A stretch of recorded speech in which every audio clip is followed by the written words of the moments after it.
기대하는, 또 좋은 날을 기대하는 사람들의 마음은 행복하고 즐거울 수밖에 없어요. 오늘 찬양에도 우리 관현악부에서 연주하는 것도 보면 마지막 날이 슬픈 날이 아니지 않습니까?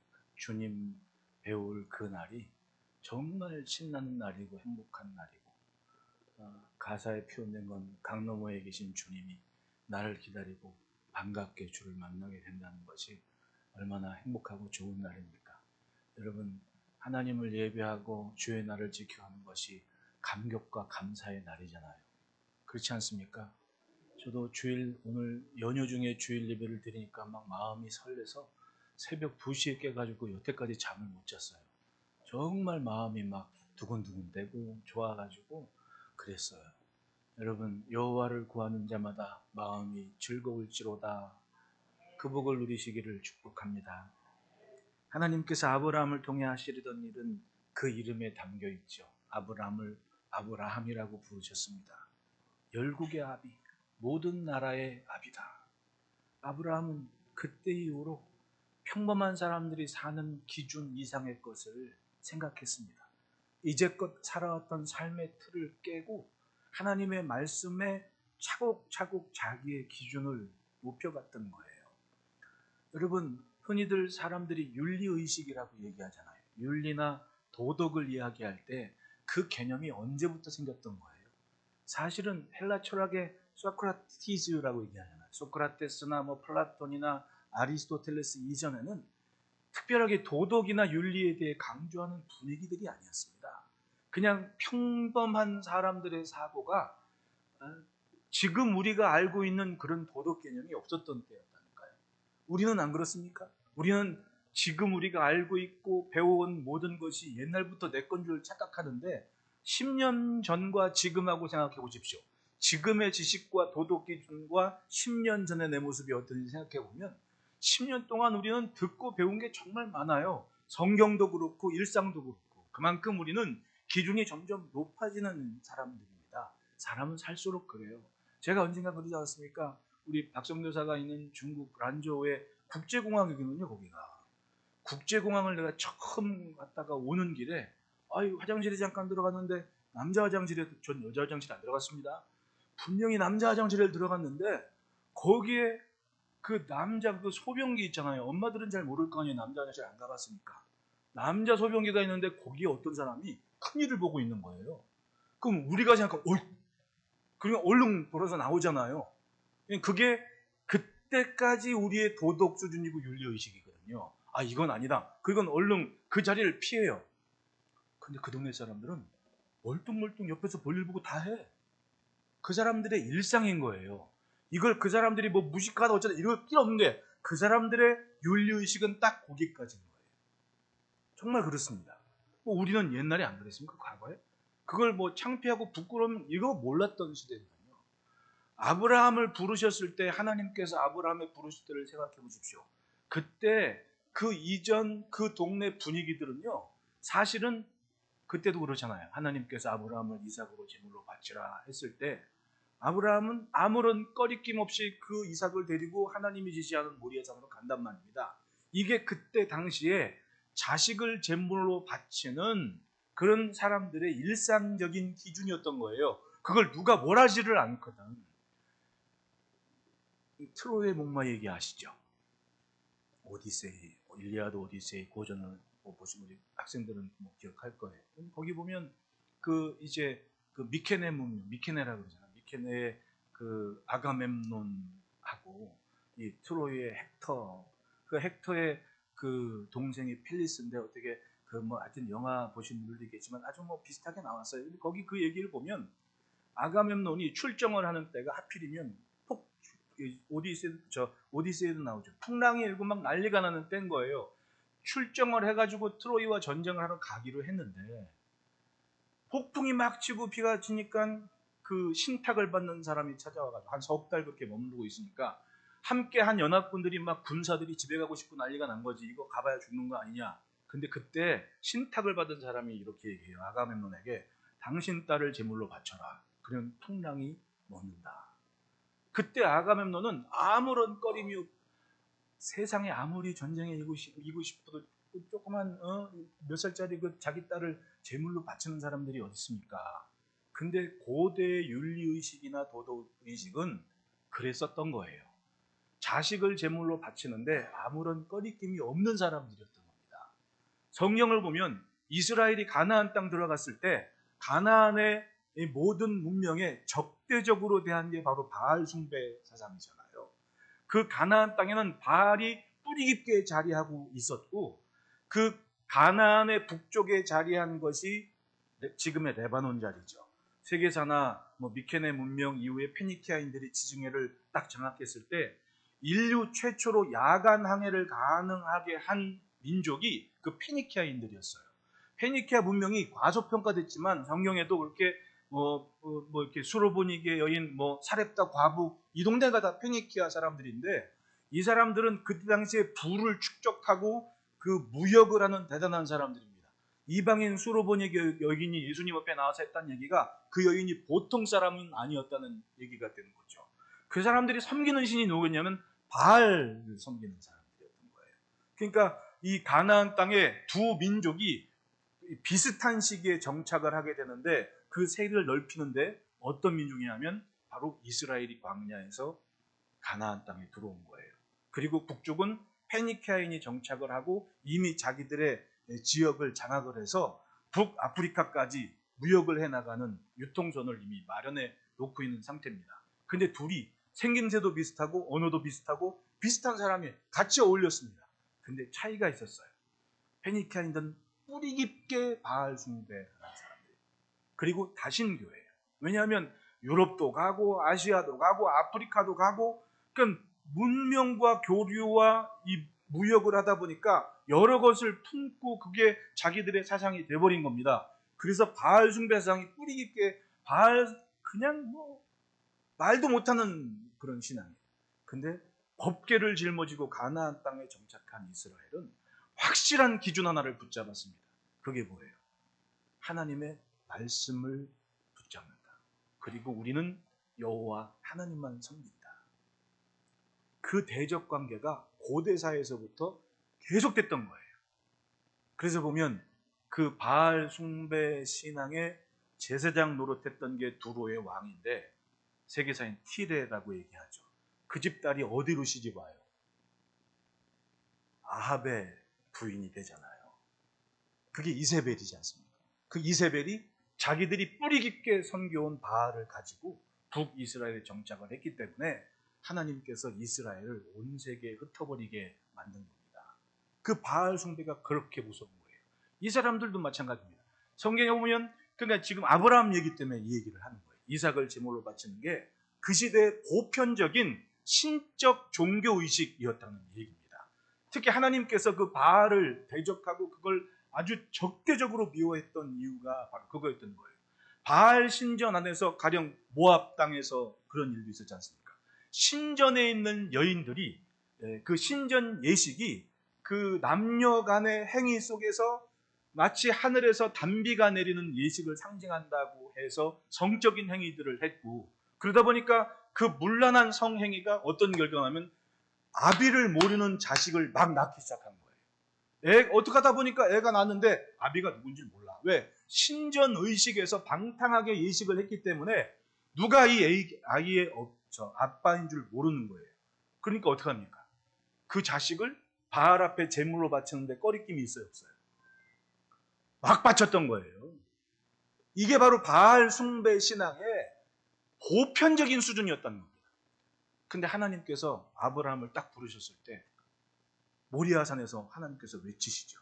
아브라함아, 아브라함아, 그 아이에게 손을 대지 마라. 그때 알았습니다. 아브라함은, 하나님은 자식을 제물로 바치시는 분이 아니구나, 받으시는 분이 아니구나. 그리고 자기가 이삭에게 얘기한 하나님께서 여호와의 산에서 준비되리라. 그래서 여호와 이레라는 말이 나오는 거예요. 그 이후로 하나님을 섬기는 백성과 그 시대의 보편적인 종교의식과는 엄연히 차이가 나는 겁니다. 그 틀을 깨버리고 오직 하나님의 말씀만 믿는 민족이, 가정과 가문이 그 땅에 딱 나타났다는 거예요. 그게 바로 믿음의 근원이었던 겁니다. 평범한 보통 사람들이 사는 방식이 아닌 하나님의 말씀을 듣고 깨인 도덕과 윤리의식과 신앙관을 가지고 사는 가정이 시작됐고 그 후손이 바로 이스라엘 민족이라는 겁니다. 그러니 여러분들이 얼마나 대단한 믿음의 뿌리를 간직하고 있습니까? 옆에 사람 2초만 쳐다보십시오. 보통 사람이 아닌 거예요. 하나님의 말씀을 붙잡고 지금 세상을 사는 보편적인 사람들의 의식 수준을 넘어서 저 너머에 계시는 하나님의 손길을 지금 이 삶에 가져오는 축복의 통로와 능력의 도구가 바로 여러분들이라는 거예요. 할렐루야. 이게 바로 믿음의 역사였고 오늘 본문의 다윗은 그걸 인정하고 그걸 믿는 겁니다. 그러니까 그 시대의 보편적인 의식과 그 시대의 평범한 다른 민족들이 살아가는 방식이 아닌 여호와를 구하는 자마다 마음이 즐거울지로다. 그의 성호를 자랑하라. 여호와와 그의 능력을 구할지로다. 항상 그의 얼굴 찾을지어다. 즉 우리는 하나님만 섬기는 민족이다라는 그런 대단한 예식을 백성들 앞에 하고 있는 거예요. 할렐루야. 다윗은 그렇게 세상에 살았던 겁니다. 철저하게 하나님을 증거하고 하나님을 찾는 대표적인 인물로 성경에 자리합니다. 아예 오늘 본문에서도 이스라엘을 향해 얘기합니다. 여호와와 그의 능력을 구할지어다. 항상 그의 얼굴을 찾을지어다. 그의 종 이스라엘의 후손 곧 택하신 야곱의 자손 너희는, 즉 이스라엘에게 외치는 겁니다. 너희의 신앙의 존재, 정체성의 뿌리는 아브라함과 이삭과 야곱의 하나님이다. 여러분, 사람은 자기의 의식, 정체성을 분명히 할 때 그 존재감이 달라집니다. 하나님을 구하며 찾는 인생은 하나님께서 반드시 흥하게 하시고 번성하게 하시고 창대하게 하십니다. 그 시대의 보편적인 삶이 아닌 나는 하나님을 구합니다라는 그 뚝심 있는 것 한 가지를 붙잡았을 때 하나님은 상상 이상의 은혜로운 결과를 다윗의 인생에 안겨주실 겁니다. 목동이 이스라엘의 왕이 됐다는 거예요. 보기엔 갸냘픈 소녀 같은 그런 목동 다윗이 그 거칠은 세상에서 이겨내고 기어이 왕으로 앉혀 놓으신 하나님, 그리고 그의 후손에 예수님께서 오시는 통로로 사용하신 대단한 일이 일어나지 않습니까? 그것이 바로 주의 은혜였던 겁니다. 여러분, 붙잡을 것을 붙잡고 지킬 것을 지켜냅시다. 특별히 하나님을 붙잡고 구하고 찾는 인생은 하나님께서 확실하게 그 손의 능력과 권세를 베푸신 것을 믿음으로 삽시다. 이걸 깨고 넘는 게 힘든 거예요. 이거 아무나 하는 게 아닙니다. 그러니 여러분들이 이 시간 예배하는 여러분들이 얼마나 대단한 믿음으로 섭니까? 네, 여러분 그 믿음으로 마지막 날까지 승리하는 은혜가 있기를 축복합니다. 그러므로 따라합시다. 하나님의 뜻이 온 땅에 있다. 14절에 다윗은 외칩니다. 그는 여호와 우리 하나님이시라. 그의 법도가 온 땅에 있도다. 여러분, 하나님은 하나님의 자녀가 사는 세상을 그냥 내버려 두시거나 그냥 방관하시는 분이 아니십니다. 분명히 때에 맞게 하나님께서 원하시는 그 시간 그때가 있다는 거예요. 그리고 그 일을 이루실 때 반드시 하나님을 신뢰하고 경외하는 인생을 사용하시는 겁니다. 왜 우리가 성경에서 이렇게 대단한 일을 이룬 인물들의 이름을 기억하고 되뇌입니까? 지금도 여전히 그 하나님은 하나님의 손길 끝에서 만들어지고 붙잡고 사용하실 도구를 찾고 계시는 거예요. 할렐루야! 그것이 주를 경외하는 신앙인에게 주시는 기회고 은혜인 겁니다. 다윗이 법궤를 자신이 구별한 성소로 모시려는 언약궤를 두기 위해서 준비한 장막에 모시는 의식 자체는 바로 믿음의 고백이었습니다. 온 나라가 하나님의 말씀으로 다스려지고 온 세상을 다스리는 분은, 통치하시는 분은 하나님이신 것을 확실하게 선언하는 그런 복된 예식이었던 겁니다. 자기 민족의 역사를 돌이켜봤을 때 하나님의 말씀이 바로 이 법궤 앞에서 시작됐고 이것을 갖고 애굽에서부터 여기까지 인도하신 하나님이신 것을 백성들에게 고백하고 믿게 한 거예요. 16절 17절 보십시오. 이것은 아브라함에게 하신 언약이며 이삭에게 하신 맹세이며 이는 야곱에게 세우신 율례 곧 이스라엘에게 하신 영원한 언약이라. 아브라함을 보십시오. 솔직히 얼마나 두렵고 떨리는 마음으로 살았습니까? 믿음으로 산다는 게 조마조마할 때가 많은 겁니다. 오죽했으면 가뭄이 들어 애굽으로 가면서 자기 목동들에게, 자기 아내에게 그렇게 얘기합니까? 나 이렇게다가 나 죽이고 자네 뺏길 것 같으니까 자네 내 누이라고 하게. 목동들, 그 목동들이 있었잖아요. 어? 자기 목동들에게 이야기합니다. 내 누이라고 얘기하라. 절대로 부인이라고 얘기하지 마라. 저 사람들이 날 죽이고 내 부인 빼앗을까 하노라. 이게 바로 아브라함의 걱정 아닙니까? 세상을 사는 그 하나님을 신뢰하는 믿음으로 사는 인생이 얼마나 조마조마한 시대를 살았냐고요. 하지만 그 조마조마한 상태에서도 하나님을 구하고 찾는 것은 포기하지 않고 지켰다는 거예요. 이게 보편적인 사람들의 생각과는 다른 믿음의 생각이었다는 거 아닙니까? 그리고 자기 아들 이삭과 함께 되뇌입니다. 우리는 하나님의 약속됨이 여기 있다. 하늘과 하늘의 별과 같고 땅의 모래를 셀 수 없을 만큼 너와 너의 후손들을 하나님께서 복 주신다고 하셨다. 이렇게 많아질 거다. 그걸 그렇게 조마조마한 땅을 사는 아브라함이 자기 아들 이삭에게 얘기하고 있는 것. 얼마나 신기합니까?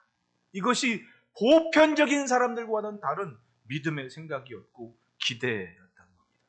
얼마나 그 얘기를 들었으면 10대 중반을 넘어선 이삭이 벌써 100세가 넘어가서 110 이상 되는 그 아버지가 자기를 끌고 칼을 대는데 그걸 결박된 상태로 가만히 있겠냐고요. 도망가도 몇 번을 도망갔지. 도망가도 몇 번을 도망갔지.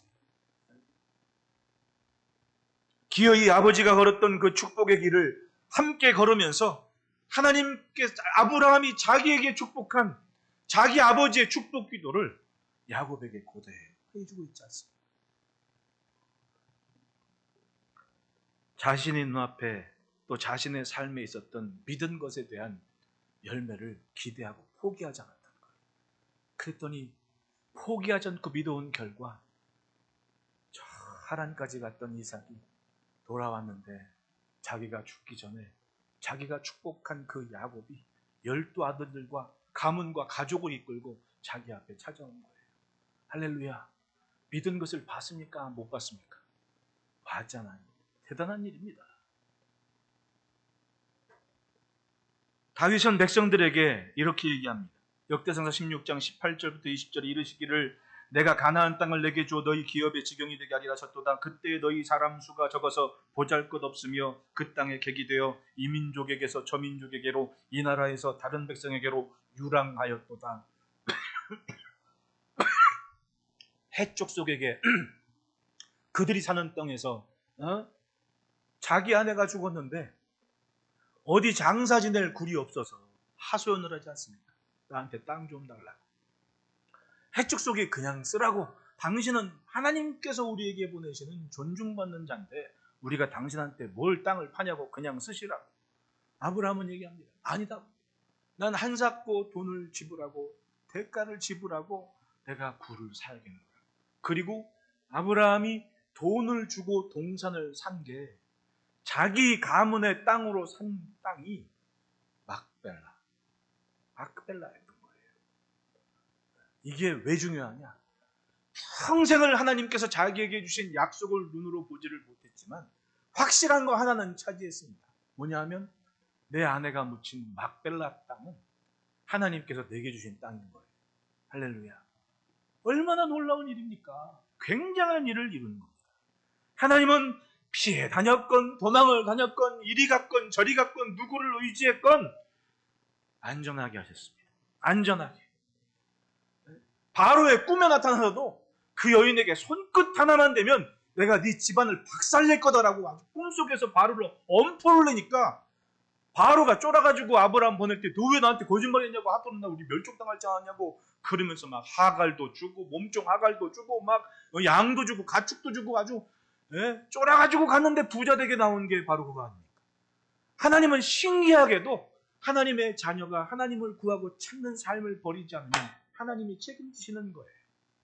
그것이 온 땅을 다스리는, 그러니까 살다 보면 이렇게 뒤돌아보면 기가 막힐 때 하나님께서 하시는 거예요. 여러분 지금 좀 안다고 착각하지 마십시오. 10년 전에 내 모습이 어땠는지 20년 전에 내가 어땠는지 돌이켜보면 깝깝할 때 있습니다. 마치 내일이 없을 것 같은 그런 절망의 때도 분명히 있었다니까요. 근데 지금은 평안이 있고 약속과 기대함이 있지 않습니까? 뭐 때문에요? 온 땅을 다스리는 여호와 하나님이 내 아버지이기 때문에 그런 거예요. 할렐루야. 하나님이 온 땅을 다스리는 그 믿음과 그 끝을 보는 신앙을 갖고 삽시다. 둘째로는 따라합시다. 의지하는 믿음이 능력이 된다. 역대상서 16장 25절에 여호와는 위대하시니 극진히 찬양할 것이요 모든 신보다 경외할 것이며 즉 그 땅에 보통 사람들이 평범하게 편만되이 생각하는 신들이 있었다 없었다? 있었거든요. 그 틈에 산 거예요 다. 그런데 하나님의 말씀을 받았을 때는 독특하게 내가 오직 하나님만 내 주이십니다. 아까 그 페니키아인들과 비교를 했죠. 그 사람들이 비슷한 시기에 가나안 땅과 가나안 땅 북쪽에 정착을 한 거예요. 페니키아인들은 역사적으로 그 학자들의 논문에 보면 자기들이 가나안이라고 얘기했다고 해요. 키니아니라고 얘기하든지, 즉 자기들이 가나안이라는 겁니다. 엄청 잘 살았던 사람들이 그 동네는 이미 부가 몰려있던 도시였던 거예요. 근데 신앙은 뭐예요?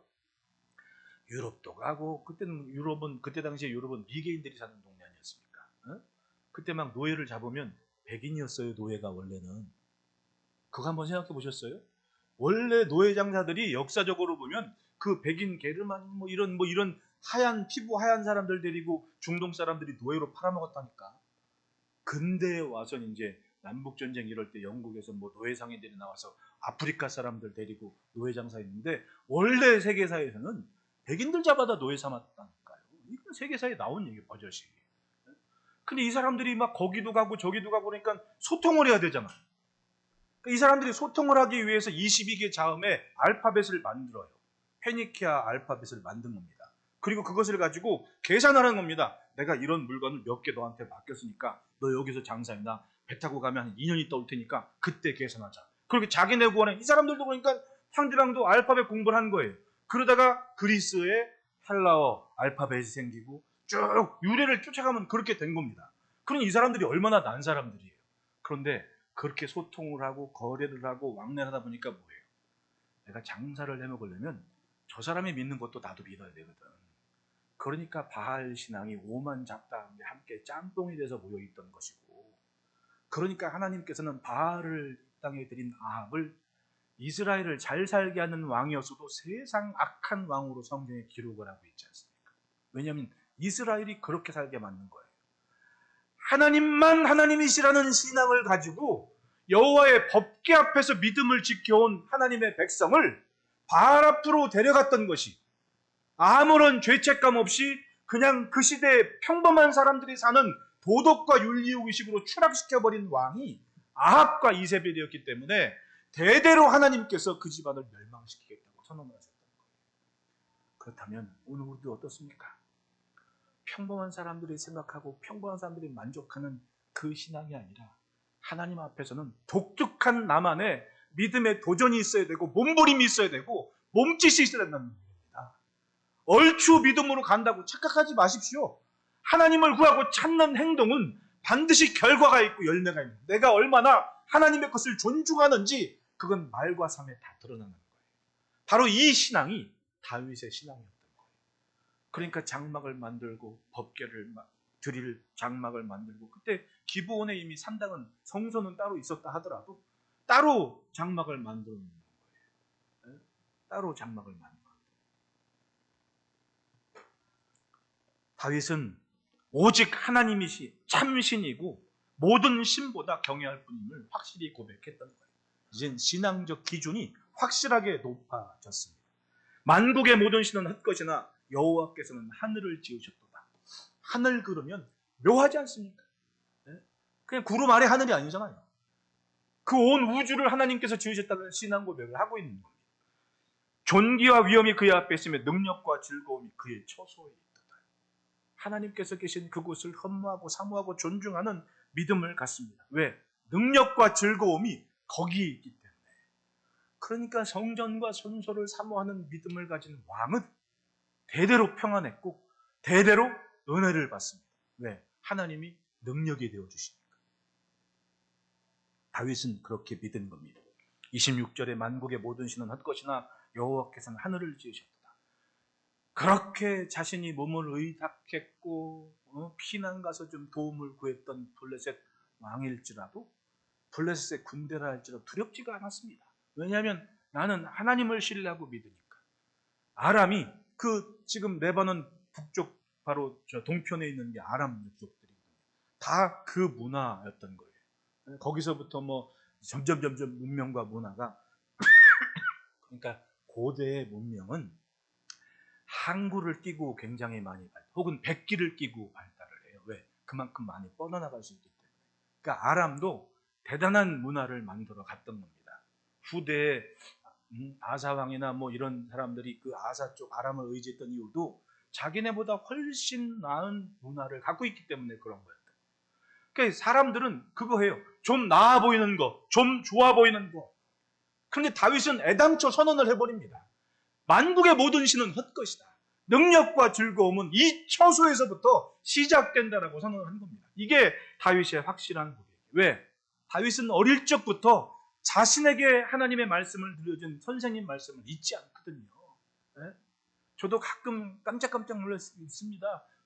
집사님들도 목사님이 옛날에 이런 말씀 하셨다고 전도사님 때 이런 말씀하면 내가 깜짝깜짝 놀래요. 그걸 다 기억하고 있구나. 나도 내 선생님이 해준 말씀은 지금도 기억에 담고 있거든요. 그런 겁니다. 보세요. 엘리 제사장 때 엘리의 두 아들이 법궤를 가지고 블레셋과 전쟁에 나갔다가 법궤를 후다닥 빼앗겨 버렸어요. 네? 그때 그 사람들 수준은 마치 하나님의 법궤가 자기들의 힘으로 어찌어찌 할 수 있고 자기의 필요에 따라 하나님이 왔다 갔다 할 수 있는 줄 알았나 봐. 제사장인데. 네? 그러니까 하나님의 말씀을 듣지 못하는 시대를 살았으니 자기 마음대로 믿은 거죠.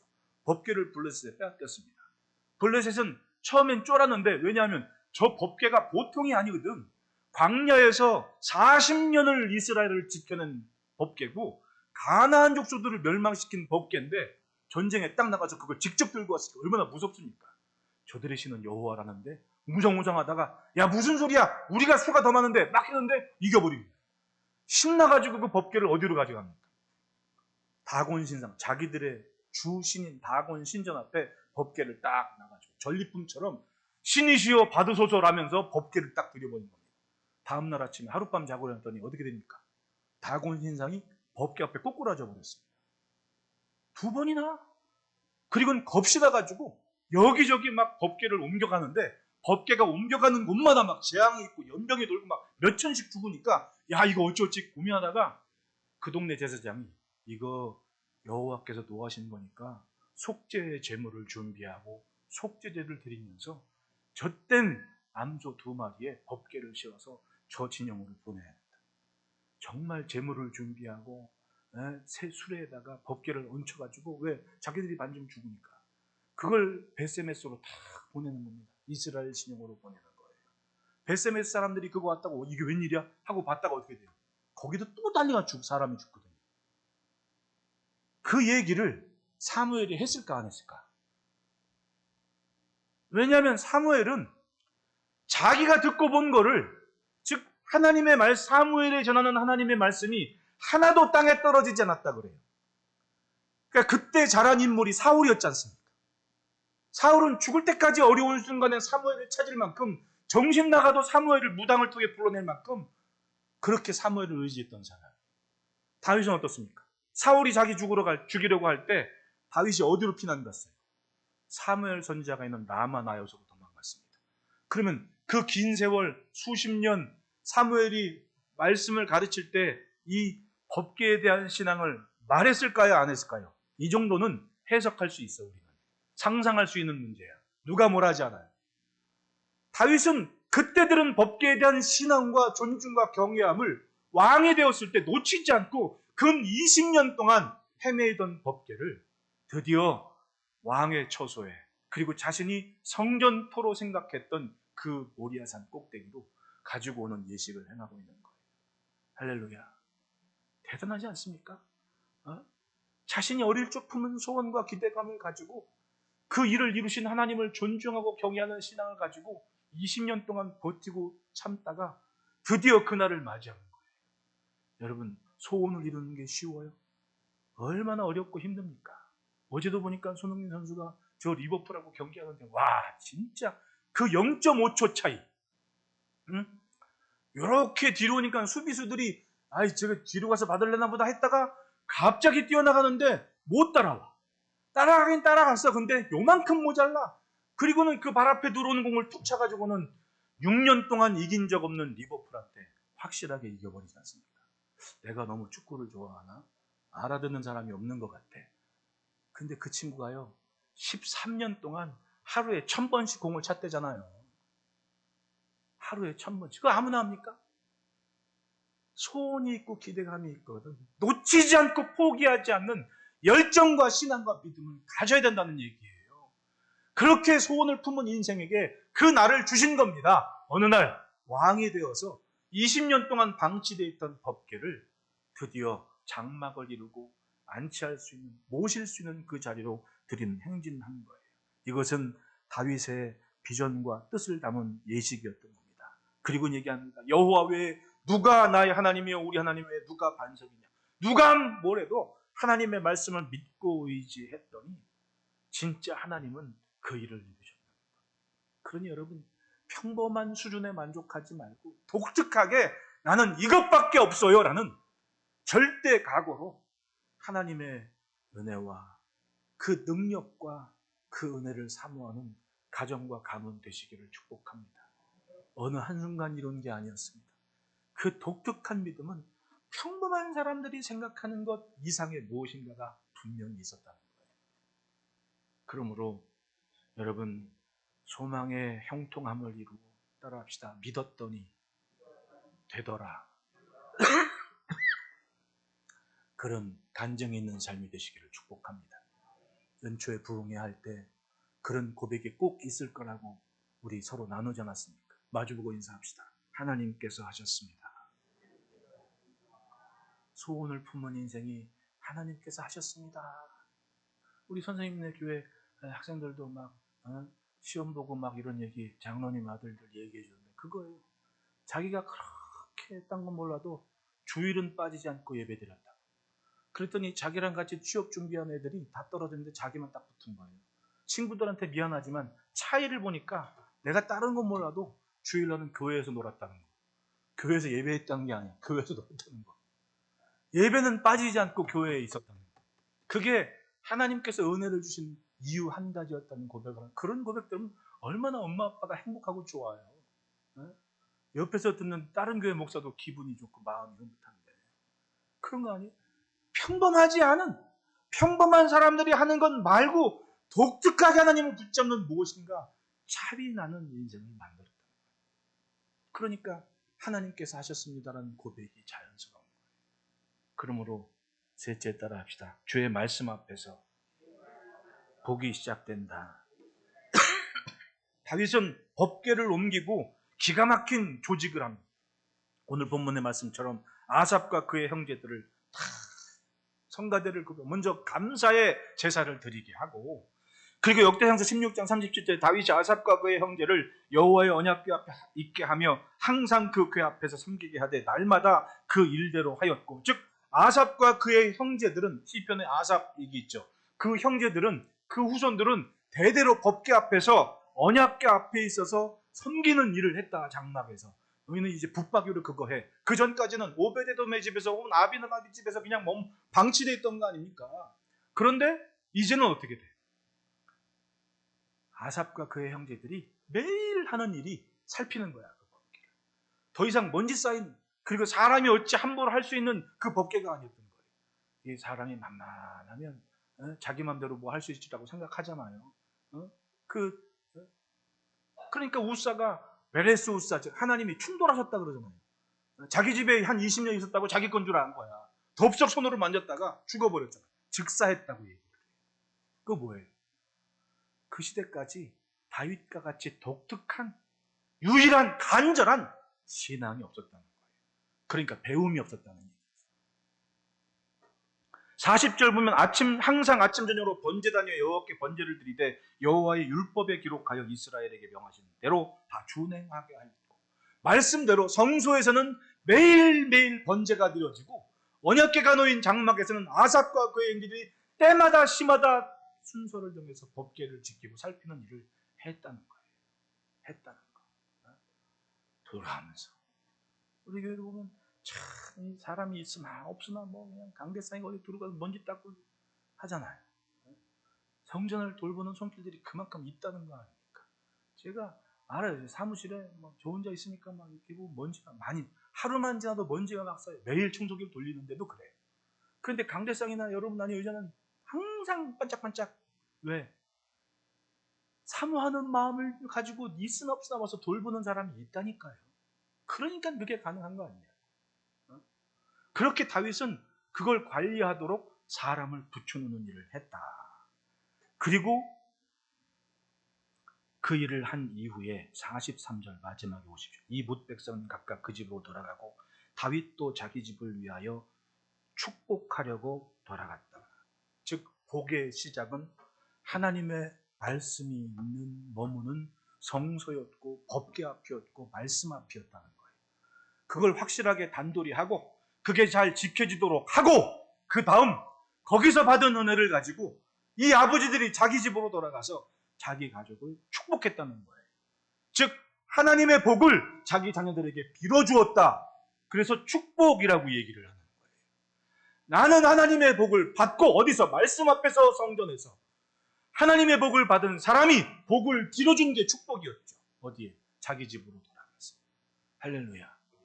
그러니 여러분 하나님께서 귀하게 여기는 것을 존중하고 귀하게 지켜가는 믿음을 지켜갑시다. 하나님을 높일 만한 그릇이 돼서 여러분 자녀와 여러분의 인생과 가정과 가문이 평범한 보통 사람들의 도덕과 윤리와 신앙관을 넘어서 독특하게 하나님만 하나님이시라는 그 빼어난 믿음을 갖고 하나님께서 쓰시는 일에 도구가 되시기를 축복합니다. 다윗을 보십시오. 그렇게 번제와 찬양과 문지기들을 만들었어요. 그 전까지의 법궤는 뭐예요? 마치 죽음의 상징이었고 부정의 상징이었어요. 왜?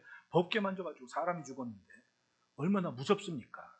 그런데 그것 때문에 다윗도 그 법궤를 가져오는 처음 행차에서 수레에 놓고 이렇게 오다가 사람이 죽으니까 야 이거 하나님이 기뻐하지 않으시는가 보다. 응? 뭐가 잘못됐는지도 몰라. 응? 예? 근데 자기는 하나님이 기뻐하지 않은가 보다. 그게 속단을 하는 거지. 그리고 뭐라 그래? 그걸 그냥 방치해둔 거. 그런데 한 석 달 며칠 지났는데 하나님께서 그 오베데돔의 집에다 복을 막 부어주는 걸 보고 하나님이 기뻐하시는 것이 아니라 기뻐하지 않는 것이 아니라 내 방법이 잘못됐구나. 내가 왕으로서 잘못된 판단과 결단을 했구나. 이거예요. 그리고는 말씀에 맞는 일을 찾았더니 선지자가 와서 대대로 이 법궤는 제사장들이 짊어지는 거였어요. 왕은 실수한 겁니다. 그리고는 깨달았어요. 레위인 중에 제사장들을 모아서 법궤를 짊어지고 다시 하자. 그리고는 제대로 하나님의 말씀대로 제사장의 어깨에 짊어진 법궤를 가지고 행진을 해왔던 겁니다. 주의 말씀 앞에서. 그 순간 사람들의 민심이 흉하게 누가 죽었고 이게 아니고 법궤 때문에 법궤를 책임진 오베데돔의 집에 하나님의 복을 부어주셨고 이 복을 부어주신 하나님께서 하나님의 장막에 들어가신다는 축복과 은혜의 선포가 있는 행진을 감당할 수 있었던 거예요. 할렐루야. 맞습니다. 하나님의 말씀 앞에서 바른 온전한 복이 시작되는 거예요. 그 복이 여러분들의 가정에 일상에 충만하시기를 축복합니다. 여러분들의 관계된 모든 것이 하나님의 능력과 권세로 제대로 복된 지경이 되는 은혜가 있기를 축복합니다. 기도하겠습니다.